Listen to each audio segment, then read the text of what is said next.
बागेश्वर धाम के पीठाधीश्वर धीरेन्द्र कृष्ण शास्त्री जी इस वक्त हमारे साथ हैं, जो बिना बताए लोगों की समस्या को पेपर पर लिख देते हैं और उसका फिर सॉल्यूशन देने की कोशिश भी करते हैं। बहुत बहुत स्वागत है शास्त्री जी आपका। शास्त्री जी, महज 26-27 साल की उम्र और लाखों फॉलोअर्स, इसे कैसे देखते हैं? कभी एहसास हुआ था कि इतनी कम उम्र में इतनी फैन फॉलोइंग हो जाएगी, इतने भक्तगण हो जाएंगे आपके और उनकी समस्या का निदान कर रहे होंगे आप?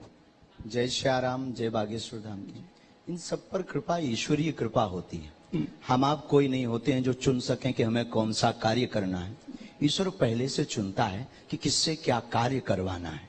ये बालाजी की कृपा और साथ में हमारे दादा गुरु का आशीर्वाद। तो बालाजी की कृपा से एक ब्राह्मण परिवार में दास का जन्म हुआ, तो वहां से यह परंपरा पर दरबार की, कथा की, आदि की प्रारंभ हुई।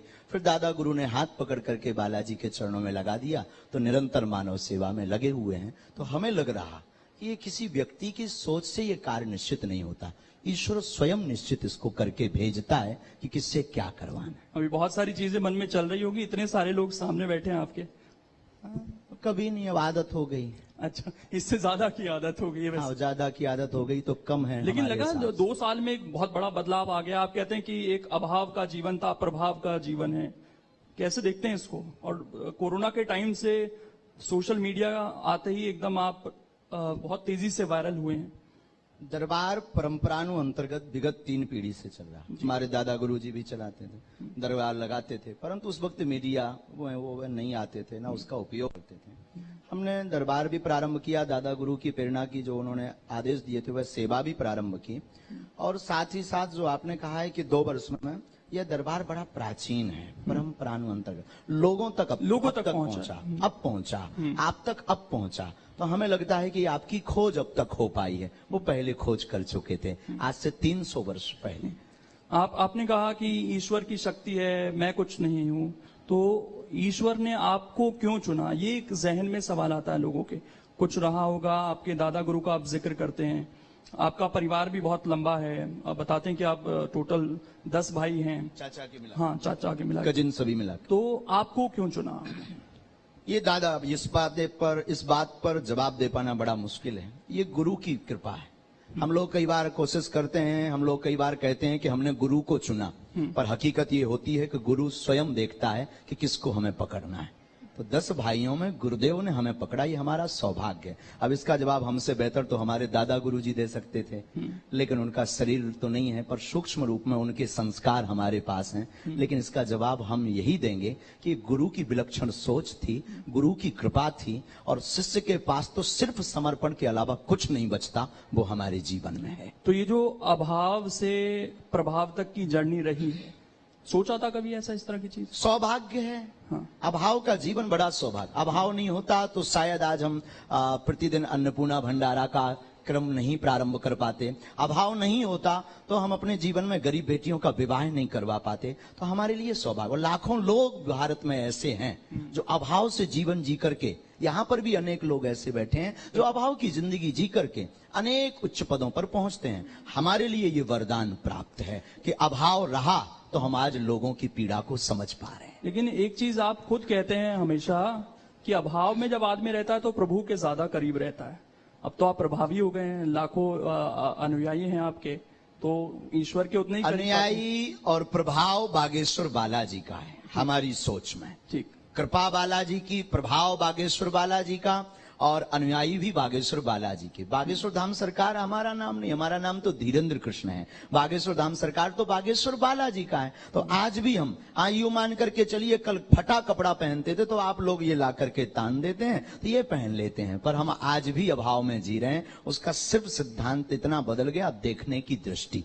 देखने की दृष्टि बदल गई। एक चीज और, कई बार चैलेंज किया गया आपकी इन शक्तियों को, कई बार लोग पहुंचते हैं, उसे किस तरीके से आप देखते हैं? साइंस की कसौटी पर अपनी इन शक्तियों को कहां देखते हैं आप? देखिए, जब तक मन में किसी भी व्यक्ति के कोई भी संदेह उत्पन्न नहीं होगा तब तक उसका निराकरण नहीं होगा।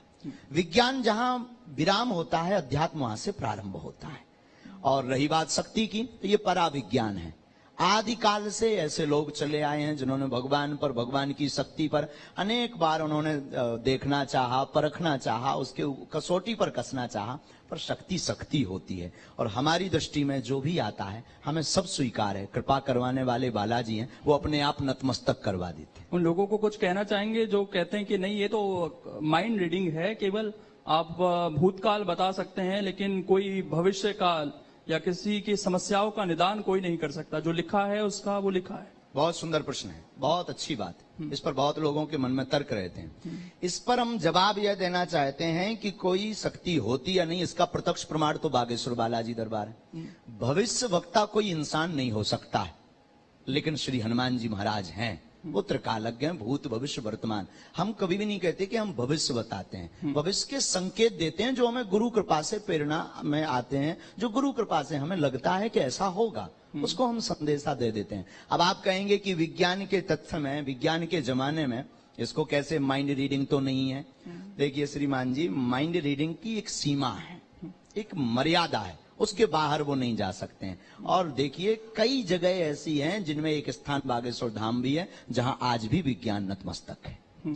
जब प्रभाव की तरफ जीवन बढ़ता है आचार्य जी, तो कई सवाल उठने शुरू हो जाते हैं परिवार से भी। हमने देखा कि जो दूसरे गुरुजी हैं उनके पास आपके परिवार के लोग पहुंचते हैं, वो गुरुजी उनको कहते हैं कि उन्होंने एक आत्मा को कैद कर रखा है अपने पास जी। तो परिवार से ही सवाल उठ रहे हैं और परिवार दूसरी जगह जा रहे हैं जी। ये सूक्ष्म विचारधारा का प्रभाव है। हमारा इसमें कोई लेना देना नहीं, ना कोई हमारा किसी से विरोध है, ना विरोधाभास है। सब हमारे अपने हैं। कोई पत्र चढ़ाता, कोई पुष्प चढ़ाता, कोई आत्मा को कैद करके रखा है किसी, ऐसा स्वप्न में नहीं हो सकता। जिनके लिए उन्होंने कहा आत्मा को कैद करने वाला व्यक्ति हनुमान जी की पूजा नहीं कर सकता, आत्मा को कैद करने वाला व्यक्ति हनुमान जी की साधना नहीं कर सकता। या तो हनुमान जी नहीं है या आत्मा नहीं है, क्योंकि भूत पिशाच निकट नहीं आवे। आत्मा मतलब भूत, और भूत को बस में करने वाला हनुमान जी की सेवा नहीं कर सकता, हनुमान जी को धारण नहीं कर सकता, हनुमान जी का मुगदर नहीं ले सकता। या तो हनुमान जी नहीं है या आत्मा नहीं है। तो लाखों लोगों को जो समस्या है उनकी तो दूर कर रहे हैं आप। परिवार वालों से कभी बात होती है, उन्हें समझाने की कोशिश होती है इस चीज को? सामंजस्य है, कोई ऐसा विरोधाभास नहीं। वो किंचित मात्र कोई दूसरी गद्दी लगाने की भी कोशिश करता है, वो कहते हैं हमें धमकी दी जा रही है। नहीं नहीं नहीं, ऐसा कई बार आप हो सके तो आप उनसे जरूर बात कीजिए। हमारे पास तो ऐसा कोई भाव नहीं आया। अभी हम मिले ही तो कुछ दिन पहले, 8-10 दिन पहले ही। क्यों मान के अगर कोई दूसरी गद्दी लगाना चाह रहा है तो कोई स्वागत है, कोई दिक्कत हम नहीं मिल पा रहे हैं ना। एक महीने में 8 से 10 लाख लोग आते हैं, सबको मिल नहीं पा रहे। हम तो चाहेंगे अगर आप भी ये छोड़ के चलें तो बहुत अच्छा है। ये मोह माया है। आप भी लगाएं तो मोह माया नहीं है, मतलब आप अपना सेवा करने के अनेक प्लेटफॉर्म है। कोई राजनीति से मानव सेवा कर रहा, कोई धर्मनीति से मानव सेवा कर रहा है। तो अगर आपको यहाँ कम लग रहा हो तो you come here Bageshwar Dham. ठीक नहीं, कम ज्यादा की बात। लेकिन एक चीज है, लाखों लोग आते हैं आचार्य जी आपके यहाँ पर, सबको तो आप नहीं सुन पाते, उतना समय भी नहीं होता होगा, तो सबके कष्ट कैसे दूर होंगे? बालाजी, हम फिर कहते हैं, हमेशा हमने कहा बागेश्वर धाम पर किसी व्यक्ति विशेष की कोई महिमा नहीं है, हमसे जुड़ने की आवश्यकता नहीं है। बागेश्वर धाम स्वयंभू हनुमान जी का एक तीर्थ है, जहां हनुमान जी की स्वयं की ऊर्जा है, सन्यासी बाबा की साधना की ऊर्जा है, पॉजिटिव एनर्जी है। उससे कनेक्ट होने की जरूरत है, ना कि धीरेन्द्र कृष्ण से कनेक्ट होने की जरूरत है। एक चीज और है, अंधविश्वास का जिक्र बार बार होता है। ये विश्वास और अंधविश्वास की लाइन को आप कैसे खींचते हैं? कभी इसको विराम नहीं किया जा सकता, ये अनवरत चलता रहेगा। अगर अंधविश्वास नहीं होगा तो विश्वास शून्य हो जाएगा, और विश्वास नहीं होगा तो अंधविश्वास शून्य हो जाएगा। विज्ञान नहीं होगा तो पराविज्ञान की चर्चा शून्य हो जाएगी, और केवल पराविज्ञान नहीं होगा तो विज्ञान की चर्चा शून्य हो जाएगी। केवल उजाला हो तो अंधकार की महिमा मिट जाए, उजाले की महिमा मिट जाएगी, और केवल अंधकार हो तो अंधकार की महिमा मिट जाएगी। दोनों का होना जरूरी। रामायण में राम थे तो रावण जरूरी, रावण के बिना रामचरितमानस में राम जी की महिमा नहीं हुई है। जितने आचार्य हैं, संत हैं, वो हमेशा ये कहते हैं कि भगवान को मानिए, उनसे कभी मांगिए मत, उनके प्रति समर्पित हो जाइए। लेकिन अगर इंसान भगवान के प्रति समर्पित हो गया सर बाबा जी, तो आपके पास तो नहीं आएगा, वो आपके पास तो समस्या लेकर ही आता है। हम भी यही चाहते हैं कि सब ईश्वर से समर्पित हों। हम भी अंधविश्वास के खिलाफ मोर्चा खोलें। दरबार लगाने का ध्येय और सिद्धांत यही है कि इंसान कतई भगवान नहीं हो सकता। तमाम जो संत हैं वो ये कोशिश कर रहे हैं कि भाई आदमी खुश रहे, तमाम मोह माया से ऊपर आए, भगवान के प्रति समर्पित हो जाए, लेकिन हो नहीं पा रहा। आपके पास जो आते हैं वो ज्यादातर दुखी लोग ही आते हैं। हाँ, आना भी चाहिए। स्वागत है उनका। हमारी दृष्टि में अब महापुरुषों की बात अलग है, संतों की बात अलग है। संत जो कह रहे हैं वो बहुत ऊंचा ज्ञान है, बहुत अद्भुत ज्ञान है। उस ज्ञान में हमारे जैसे लोग तो पढ़ पाना बड़ा मुश्किल है। हम यही कहेंगे, आप जहां हैं, जो कर रहे हैं, उसी में आप ये मानिए कि चलिए कि ईश्वर की कृपा है। बस उनको भजना, उनको धन्यवाद देना बंद मत करिए। एक चीज और, सोशल मीडिया का मैंने जिक्र किया शुरू में कि बहुत अब लोग आपसे वहां पर जुड़ रहे हैं। 1-2 साल में और ज्यादा ये संख्या बढ़ी है। लेकिन एक चीज ये भी कही जाती है आपके बारे में कि आपको भी पता चल गया है कि सोशल मीडिया पर बने कैसे रहना, और इसके लिए आप एक से एक बयान देते रहते हैं। आप लोगों को कहते हैं कि बुलडोजर खरीद लीजिए घर में। हमारा न्यूज में बने रहने के लिए कोई भी बयान नहीं है, ना हम कभी ये चाहते हैं कि हम फ्रेम में बने रहें या टीवी में बने रहें। बुलडोजर वाले बयान का अगर आप जिक्र कर रहे हैं तो देखिए, हमारा वह बयान एकदम अहिंसक था, अहिंसक। उसमें हिंसा को लेस मात्र स्थान नहीं था। उसमें सिर्फ धर्म की रक्षा के लिए बात की थी। राम हमारे इष्ट हैं, आराध्य हैं, पूरे विश्व के पूज्य हैं, और कोई आपके पिता के ऊपर पत्थर मारे, और संविधान ये काम नहीं कर पा रहे हैं। एक मिनट, आपके पिता के ऊपर कोई पत्थर मारे या मारने आ जाए तो उसकी रक्षा करने की आजादी संविधान ने भी दी है। तो हमने सिर्फ रक्षा की बात की। घर में बुलडोजर खड़ा हो जाना चाहिए इस हिसाब से। बिल्कुल, अगर आपके पिता पर कोई मारे, पुलिस जब तक आएगी तब तक तो मर्डर हो जाएगा। पुलिस प्रशासन, सरकार, कानून, कोर्ट, जरूरत नहीं है। जब बाद में फोन लगाएंगे, बुलडोजर जब से पुलिस आएगी, जब फोन लगाएंगे तब आएगी। ये कहा जाता है कि अगर एक कातिल को आप सजा देना चाह रहे हैं, मतलब उसको मार दे रहे हैं, तो आप दूसरे कातिल बन जा रहे हैं खुद। तो ये तो उसी वाली नहीं, लिस्ट में जा रहे हैं। अहिंसक, हम तो वसुदेव कुटुंबकम की चर्चा करते हैं। कैसे अहिंसा कैसे होगी सर बुलडोजर? अहिंसा पूर्ण रूप हमने बयान दिया। बुलडोजर का मतलब आत्मरक्षा के लिए अपने पास व्यवस्था रखना। अगर आपको दिक्कत है कि आपको डर है तो आप क्रेन रख लो। वो भड़काऊ कैटेगरी में नहीं लगा आपको बयान? बिल्कुल नहीं। हिंसा अगर अपनी रक्षा के लिए अगर बुलडोजर रखना अगर जो है भड़काऊ है तो आपको लग रहा है कि लगता है ये होते रहना चाहिए। ये समाज अब ऐसा हो गया है कि यहाँ पर जरूरत आन पड़ी है कि भाई हमें बुलडोजर रखना पड़ेगा, हमें अपनी आत्मरक्षा खुद करनी पड़ेगी। इस तरह का समाज आप मान रहे हैं? आदिकाल हमारे भारत वर्ष में तो ये कहा जाता है शांति प्रिय देश। तो फिर माननीय प्रधानमंत्री जी आत्मनिर्भर की बात क्यों कर रहे हैं? नहीं तो वो आत्मनिर्भरता अलग है ना। अगर वो कह रहे हैं आत्मनिर्भर बनो तो हम भी रक्षा के लिए आत्मनिर्भर बन रहे हैं। तो फिर इंसान खुद पुलिस बन जाए, ये कहना चाह रहे हैं? इंसान पुलिस नहीं, कानून को हाथ में नहीं लेना। आत्मरक्षा के लिए कोई भी वस्तु रखना। ये गन क्यों दी जाती है? गन का लाइसेंस क्यों दिया जाता है? ये बंद करवाओ, पुलिस के पास तो खुद है। और भी आपके बताइए अगर हम गलत बोले। और भी बयान है आचार्य जी, आप जो आपके अनुयायी हैं उन्हें पागल कहते हैं। हाँ, अच्छा है। क्यों? पागल का मतलब प्रभु को पाकर के जो गल जाए वो पागल। पागल का अर्थ है, पागल को आप उल्टा पढ़ो तो लग पा, प्रभु के चरणों में लग जाओ, वो पागल।